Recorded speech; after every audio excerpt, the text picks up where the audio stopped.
أعوذ بالله من الشيطان الرجيم بسم الله الرحمن الرحيم الحمد لله رب العالمين وبه نستعين على أمور الدنيا والدين والصلاة والسلام على أشرف المرسلين وعلى آله وصحبه أجمعين رب اشرح لي صدري ويسر لي أمري واحلل عقدة من لساني يفقه قولي اللهم صل وسلم وبارك على سيدنا محمد طب القلوب ودوائها وعافية الأبدان وشفائها ونور الأبصار وضيائها وعلى آله وصحبه وبارك وسلم تسليما كثيرا اللهم افتح لنا أبواب الخير وأبواب البركة وأبواب النعمة وأبواب الرزق وأبواب الصحة وأبواب السلامة وأبواب القوة وأبواب العلم وأبواب الجنة آمين يا رب العالمين. Alhamdulillah para jemaah, para penonton, kaum muslimin muslimat, khususnya jemaah Masjid Kasim, Assalamualaikum warahmatullahi wabarakatuh. Apa khabar para jemaah sekalian? Mudah-mudahan semuanya dalam keadaan sihat walafiat insya-Allah. Amin ya rabbal alamin. Para penonton, para jemaah, kita teruskan pengajian kita indahnya bersama Rasulullah sallallahu alaihi wasallam di syurga. Tajuk kita pada hari ini, kita nak bicarakan tentang golongan wanita. 5 golongan wanita yang Nabi banggakan di hari akhirat.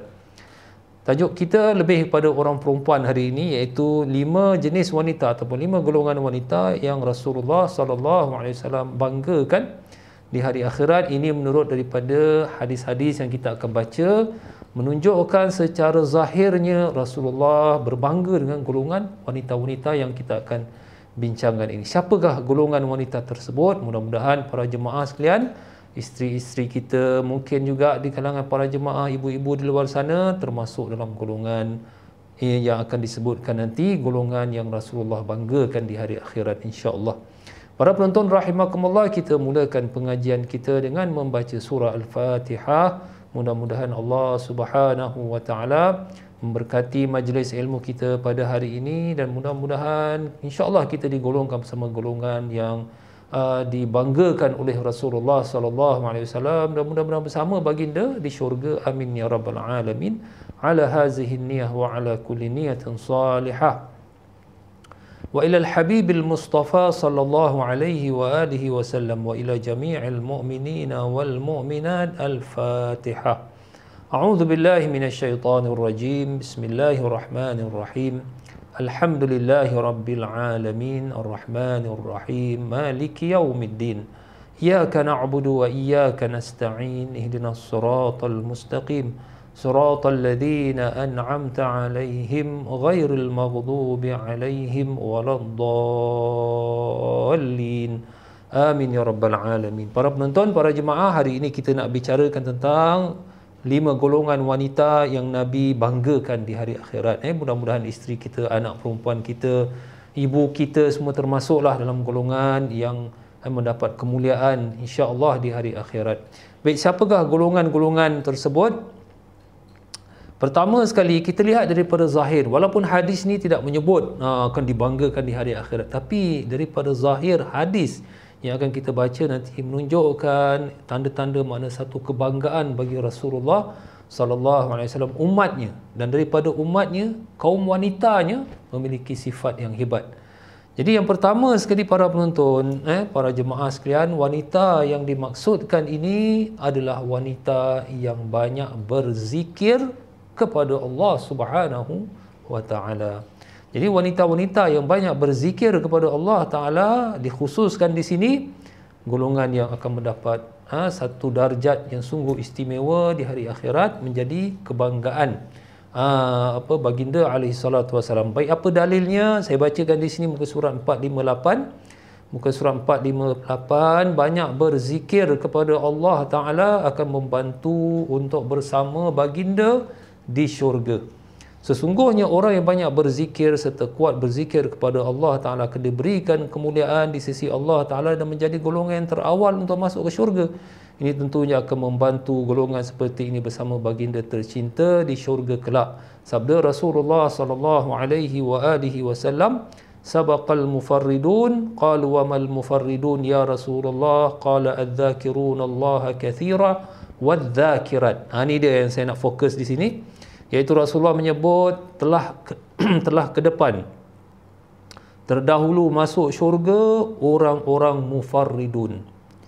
Maka ada sahabat bertanya, ya Rasulullah, siapa itu mufarridun yang akan masuk syurga lebih awal?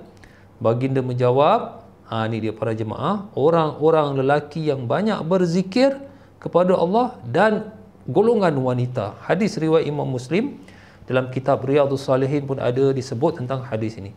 Para penonton rahimakumullah, saya jadikan hadis ini sebagai bukti di mana baginda alaihi salatu wassalam menerangkan kepada sahabat-sahabat satu golongan yang cukup luar biasa yang dibanggakan oleh Rasulullah sallallahu alaihi wasallam terhadap umatnya juga, iaitu golongan al-mufarridun.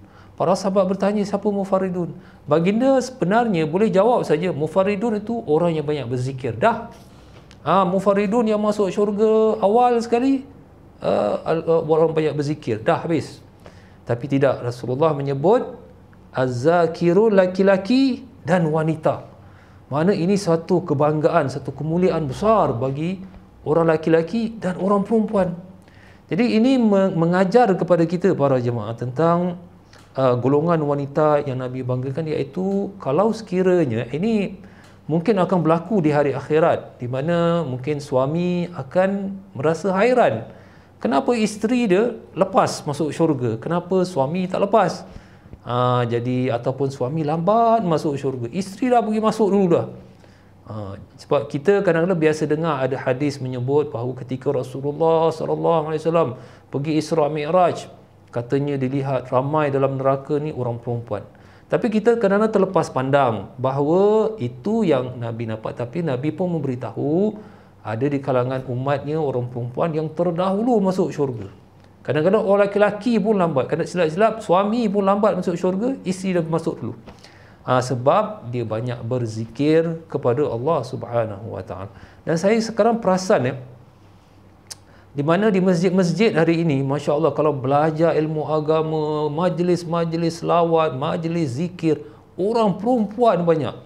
Orang laki-laki pun banyak juga, tapi tak sebanyak orang perempuan. Kadang-kadang macam saya mengajar di masjid, zikir-zikir ke apa, ramai makcik-makcik orang perempuan. Jadi kemungkinan ni orang-orang macam ini, Masya Allah, perempuan-perempuan macam ini, makcik-makcik macam ini termasuk dalam golongan wadzakirat. Rasulullah menyebut golongan yang banyak berzikir kepada Allah yang akan masuk syurga lebih awal. Silap-silap ustaz-ustaz pun, orang lelaki siapa pun, kalau kurang berzikir, makcik-makcik yang rajin berzikir, makcik kita ke mak kita ke kakak kita ada perempuan, mereka masuk syurga lebih awal. Yang suami-suami merasa heran, mana isteri aku ni dah masuk syurga?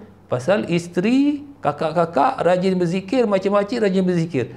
Yang pakcik-pakcik tengok TV pula. Terbalik, dulu kalau dengar cerita makcik-makcik tengok TV, pakcik-pakcik merayap. Sekarang pakcik-pakcik pula rajin tengok kartun, tengok TV, makcik-makcik pergi masjid berzikir.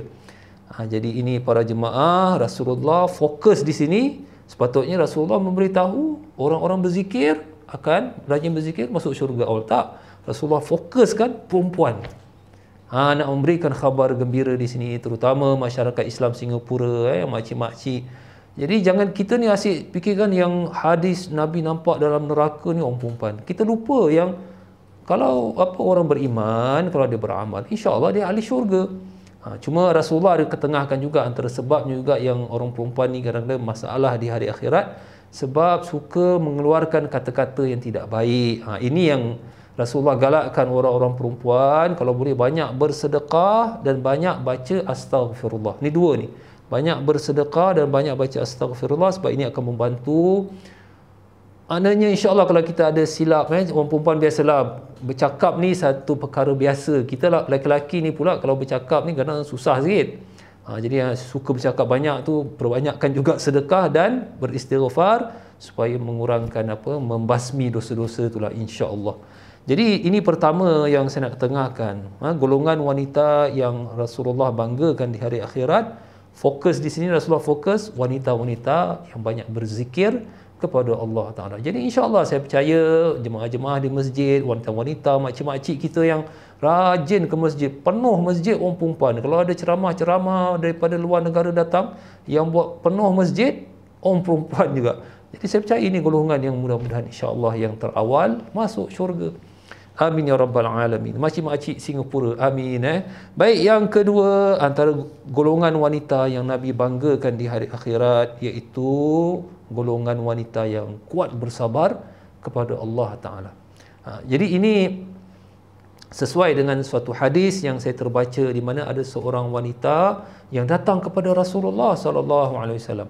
Dia sebenarnya hadis macam ini, di mana Abdullah bin Abbas, seorang sahabat radhiyallahu anhu, dia beritahu kepada sahabat yang lain.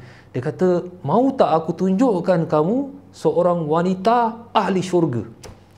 Jadi sahabat-sahabat nak tahu siapa ya Abdullah bin Abbas, siapa? Dia tunjukkan, ini wanita dia. Dia telah bertanya. Jadi tunjukkan ini wanita dia. Dia telah bertanya kepada Rasulullah sallallahu alaihi wasallam tentang penyakit epilepsi inilah, penyakit sawan ataupun penyakit, istilah bahasa Melayu ni macam ialah penyakit gila babi lah, macam dia terung geletar-geletar tu, mulut berbuih. Saya pernah lihat juga orang yang kena sakit gini, apabila dia terjatuh mulut berbuih. Jadi itu cepat-cepat katanya kena masukkan kain dalam mulut dia supaya dia tak gigit lidah dia lah. Ini penyakit yang sampai sekarang pun tak ada ubat. Dia cuma ada kontrol saja penyakit dia supaya tidak menjadi, tapi obat penyembuh yang saya tahu belum ada lagi. Jadi pada zaman Rasulullah dah ada penyakit ini. Seorang wanita kena epilepsi. Jadi dia minta, "Ya Rasulullah, doakan saya supaya sembuh sakit epilepsi, dan saya pula kalau kena sakit ni pakaian saya terbuka-buka." Biasa kalau dah menggigil, apa ni, bergerak-gerak pada itu macam ialah sawan kan. Jadi Rasulullah memberikan dia dua pilihan. Ini para jemaah. Rasulullah tak terus doakan, tapi Rasulullah berikan dua pilihan. Pertama, Rasulullah kata, "Kalau kamu nak, kamu sabar, syurga untuk kamu."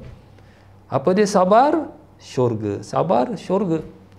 Yang kedua, kalau kamu nak, saya doakan kamu supaya sembuh. Jadi wanita tersebut dia fikir, nak syurga ke nak sembuh? Nak syurga ke nak sembuh? Jadi dia kata, "Ya Rasulullah, kalau begitu saya sabar." Jadi para jemaah, para penonton rahimakumullah, Rasulullah sallallahu alaihi wasallam memberikan, maknanya secara umum berikan khabar gembira, kalau kamu sabar dengan penyakit ni yang belum ada ubat itu pada zaman Nabi, kamu akan masuk syurga.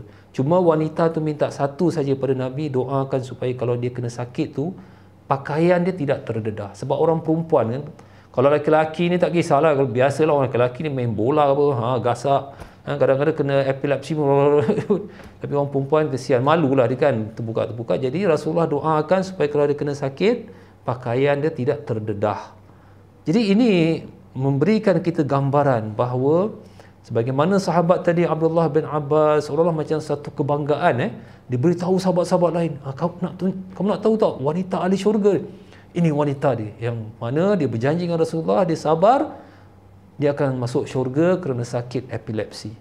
Jadi walaupun hadis itu tak menyebut tentang kebanggaan, tapi secara zahir ini menunjukkan ini satu kemuliaan bagi wanita tersebut dan semua wanita-wanita di luar sana yang sabar dengan ujian kehidupan.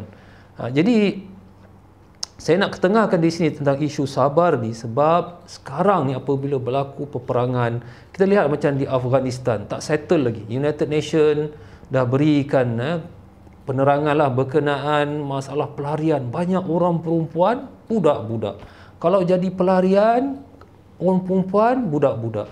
Kalau peperangan yang jadi masalah ni, orang perempuan, budak-budak. Macam di Yaman pun masalah. Sekarang katanya United Nations mengatakan negara yang paling teruk sekarang ni katanya di Yaman.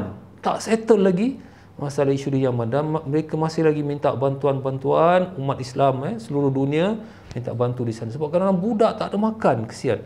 Begitu juga pelarian di Syria. Yang jadi mangsa selalu orang perempuan, budak-budak. Di Afrika pun sama. Kalau suami tak ada, isteri yang terpaksa tanggung. Jadi selalu je kalau melihat berlaku sekarang ini kemiskinan, pelarian, penindasan, banyak orang-orang perempuan yang menjadi, kena banyak bersabarlah. Para penonton rahimakumullah, jadi kalau sekiranya macam perempuan tadi berjumpa Rasulullah, kamu sabar, syurga. Sabar, syurga. Jadi ini nasihat untuk diri saya dan ibu-ibu di luar sana, makcik-makcik di seluruh dunia pun, kalau sabar, insya-Allah syurga. Jadi bukan setakat sabar saya, kita umat Islam pun kenalah bantu pelarian-pelarian. Dan saya lihat banyak kesian wanita-wanita yang daripada Syria yang dia melarikan diri, katanya sampai 10 juta. Mereka tak nak balik negeri Syria tu pasal mereka bimbang. Mereka tak suka dengan biasalah negara kerajaan dan sebagainya. Jadi mereka, itulah saya tengok kesian, ada yang menangis, ada yang di Yaman pun, di Afghanistan, United Nations pun dah minta supaya dibantulah mereka. Jadi itu yang maknanya pertama yang saya tekankan di sini, iaitu sifat sabar, insya-Allah ke syurga. Ini yang Nabi banggakan wanita-wanita yang sabar di hari akhirat nanti. Yang ketiga, antara golongan yang insya-Allah golongan yang Nabi banggakan di hari akhirat, iaitu wanita yang mengambil berat hal masjid. Tadi pertama berkenaan wanita yang banyak berzikir. InsyaAllah makcik-makcik Singapura yang rajin ke masjid termasuklah, amin amin. Yang kedua, sabar dengan ujian kehidupan. Orang perempuan yang nampaknya kena banyak bersabar ni. Yang ketiga ni, ambil berat hal masjid. Perempuan ambil berat hal masjid pun termasuk juga, termasuk para jemaah. Maksud di sini bukan maknanya pergi berjamaah, tidak. Bukan maksud di sini baca azan ke jadi imam, tidak. Itu dah kes lain. Maksud di sini saya terangkan di mana pernah berlaku pada zaman baginda SAW, seorang wanita. Setiap petang tu sekejap saja dia datang, dibersihkan sekejap. Katanya riwayat menyebut yang dibersihkan tu daun-daun pelepah daripada pokok kurma. Kan biasalah pokok kurma ni dia jatuh ke apa, dibersihkan lebih kurang masjid Nabi tu, balik. Sekejap datang 10 minit, 5 minit, balik. Sehingga kan sahabat-sahabat pun tak perasan, tapi Rasulullah perasan. Dia kena petang nanti, 1 hari ke 2 hari sekali dia datang. Dia bersihkan balik. Mana tugasan dia macam simple sangat. Tapi dah berapa hari tu Rasulullah tak kelihatan lagi perempuan ni. Jadi dia bertanya dengan sahabat-sahabat yang lain. Dia kata, di mana wanita yang sering datang bersih-bersihkan masjid? Ada sahabat sampai tak kenal. Yang mana satu ya Rasulullah? Sehingga kalau ada sahabat lain baru diperasan, oh itu mungkin yang waktu petang-petang sekejap datang bersihkan. Jadi Rasulullah kata, betul dia. Mana dia? Oh sahabat kata dia telah meninggal dunia. Maka Rasulullah memberitahu, tidakkah patut kamu beritahu saya yang dia dah meninggal dunia? Jadi sahabat agak, macam kalau bahasa kita ni agak tercengang. Makna dia datang sekejap ke masjid, bukan dia sembahyang berjamaah ke, bukan dia bersih-bersih balik. Jadi kita pun tak ambil kisah. Jadi selepas itu Rasulullah tanya mana kubur dia, sehingga Rasulullah datang ke kubur dia dan sembahyang gaib ataupun sembahyang jenazah kat situ. Sembahyang gaib lah maknanya. Di sini nak menerangkan secara zahirnya, nak terangkan maksud daripada hadis ini, Rasulullah amat berbangga dengan wanita-wanita yang mengambil berat hal masjid. Kebersihan dia. Yalah masjid, kita perlu juga lihat dia punya makna bukan sahaja bersih, makna kedudukan masjid tu sendiri dengan kalau takut ada pecah-pecah, kita ambil berat. Jadi macam di Singapura ni dan begitu juga di Malaysia, kita orang lelaki biasalah sembahyang berjamaah. Orang perempuan ni tak perlu berjamaah. Orang perempuan ni masya-Allah sembahyang kat rumah, sembahyang seorang pun pahala besar. Kalau dia nak sembahyang kat masjid pun pahala besar. Orang perempuan bebas. Orang lelaki tak boleh. Kalau nak pahala besar, pergi masjid berjamaah. Nak pahala satu saja, sembahyang seorang kat rumah. Rugi orang kata kita. Tapi orang perempuan sembahyang seorang kat rumah pun pahala besar. Sembahyang masjid pun pahala besar, bebas orang perempuan. Jadi Rasulullah seolah-olah nak menerangkan kepada wanita-wanita di luar sana, bukan bermakna kamu tidak perlu berjamaah di masjid, tak perlu jadi imam ke, tak perlu jadi azan. Bukan makna terus kamu tinggalkan masjid, tidak. Ambil berat, wahai kaum ibu, ambil berat tentang kebersihan masjid, maslahat masjid. Mungkin masjid ada perlukan bantuan, bantu masjid. InsyaAllah di hari akhirat ini golongan wanita yang dibanggakan oleh Rasulullah SAW. Sebab apa? Sebab Nabi sampai bertanya dan sembahyang jenazah gaib di kuburnya. Ini menunjukkan kemuliaan besar bagi wanita tersebut. Ini baru dunia para jemaah, bagaimana di hari akhirat Allah Ta'ala lagi muliakan orang yang macam gini. Jadi ini yang golongan, 5 golongan wanita yang Nabi banggakan di hari akhirat, iaitu Allah dan Rasulnya akan banggakan wanita tersebut. Yang keempat pula, antara golongan wanita yang Nabi banggakan di hari akhirat tidak lain dan tidak bukan ini yang biasa kita dengar, iaitu wanita salihah. Wanita salihah ni para jemaah, dia tidak semestinya ia ibadah je sampai suami kena tinggal. Itu dah jadi benda lain pula. Wanita salihah saya bacakan di sini muka surat 448. Maknanya dibukakan segala pintu syurga untuknya. Ini satu kemuliaan. Allah dan Rasulnya akan memuliakan wanita salihah. Wanita salihah dia tak semesti banyak ibadah. Yang penting wajib-wajib ibadah dia buat dan suami dia pun dia tahu jaga. Ini yang saya sebut di sini, iza sallatil mar'a khamsaha wa shamat syahraha wa hafizat farjaha wa ata'at zawjaha qila laha udkhuli min ayyi abwabil jannah syi'ti. Jika seorang wanita itu bersolat 5 waktu, benda yang wajib-wajib aja. Kalau dia buat yang sunat-sunat lagi hebat. Dia wajib saja berpuasa Ramadan, memelihara kemaluannya serta mentaati suaminya, pasti dia masuk syurga. Malahan ada riwayat kata masuklah daripada pintu-pintu syurga yang mana satu yang disukai. Masya Allah. Wanita salihah ni berbeza dengan laki-laki yang salih. Orang-orang laki-laki yang salih ni dia kena pergi masjid, kena berjamaah, kena banyak sedekah, kena banyak tolong orang, kena buat banyak-banyak kebaikan. Barulah dipanggil lelaki yang salih.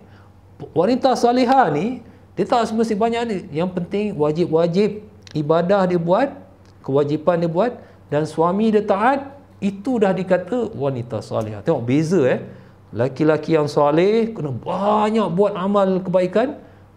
Wanita salihah tak. Yang penting suami wajib-wajib. Tapi kalau dia dapat buat lagi banyak, lagi baguslah.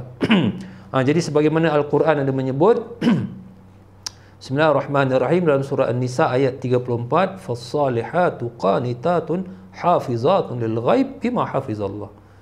Jadi wanita-wanita salihah kita lihat dia punya tanggungjawab tak banyak, iaitu adalah yang melakukan taat, kewajipan kepada Allah Ta'ala dan kepada suami dia, dan menjaga diri ketika ketiadaan suaminya kerana Allah telah menjaga mereka. Surah An-Nisa ayat 34. Jadi ini golongan yang di mana Allah dan Rasulnya berbangga dengan golongan wanita salihah, yang mana tugasan dia sebenarnya tak banyak. Tapi itulah nak dapat tu pula susah. InsyaAllah di kalangan isteri-isteri kita ni wanita salihah, amin ya rabbal alamin. Ini golongan yang dibukakan segala pintu syurga. Ya Allah, kita laki-laki ni pun bukan senang nak dapat macam itu. Orang perempuan wanita salihah semua pintu syurga dibukakan untuknya. Yang kelima, golongan yang Rasulullah banggakan, wanita yang Nabi banggakan di hari akhirat, iaitu wanita yang ahli ibadah. Kadang-kadang ada perempuan dia tak dapat kahwin, kadang-kadang ialah masing-masing punya rezeki dia, tapi dia ahli ibadah, macam Sayyidah Maryam, ibu kepada Nabi Isa alaihissalam. Jadi ada wanita-wanita dia tidak berkahwin, jadi dia banyak ibadah. Golongan ini juga akan dibanggakan oleh mana Allah dan Rasul ni akan berbangga dengan para malaikat lah. Yubahi bikumul malaika. Ada hadis menyebut Allah berbangga di kalangan para malaikat. Siapa dia? Dalam surah Maryam ini. Bukan surah Maryam, surah Ahzab ayat 35. Saya bacakan ayat dia. Bismillahirrahmanirrahim. Innal muslimina wal muslimat wal mu'minina wal mu'minat wal qanitina wal qanitat was sadiqina was sadiqat was sabirina was sabirat wal khashi'ina wal khashi'at wal mutasaddiqina wal mutasaddiqat was sa'imina was sa'imat wal hafizina furujahum wal hafizat wadh-dhakirina Allah katsiran wadh-dhakirat a'addallahu lahum maghfiratan wa ajran 'azima. Masya-Allah. Mana terangkan laki-laki begini, perempuan begini. Laki-laki yang ibadah gini. Nak terangkan kalau orang-orang perempuan ni ahli ibadah, macam tadi saya sebut, yang khusyuk, yang bersedekah, orang yang puasa, yang mukmin, mukminat, qanitin, yang ibadah, sabar dan sebagainya, mereka Allah akan berikan kemuliaan, ganjaran yang besar di hari akhirat. Jadi ini 5 golongan wanita yang dibanggakan di hari akhirat. Nabi akan berbangga dengan umatnya, golongan wanita yang memiliki sifat-sifat yang cukup luar biasa ini. Mudah-mudahan di kalangan makcik kita, ibu-ibu di luar sana yang rajin ke masjid, insya-Allah mudah-mudahan termasuk. Mungkin kalau tak 5 ni, salah satu mungkin dah termasuk. Mudah-mudahan golongan yang dibanggakan di hari akhirat. Saya akhiri, subhanakallahumma wa bihamdika asyhadu an la ilaha illa anta astaghfiruka wa atubu ilaik. Wa sallallahu ala sayyidina Muhammad wa ala alihi wa sahbihi wa sallam. Walhamdulillahi rabbil alamin. Wassalamu alaikum warahmatullahi wabarakatuh.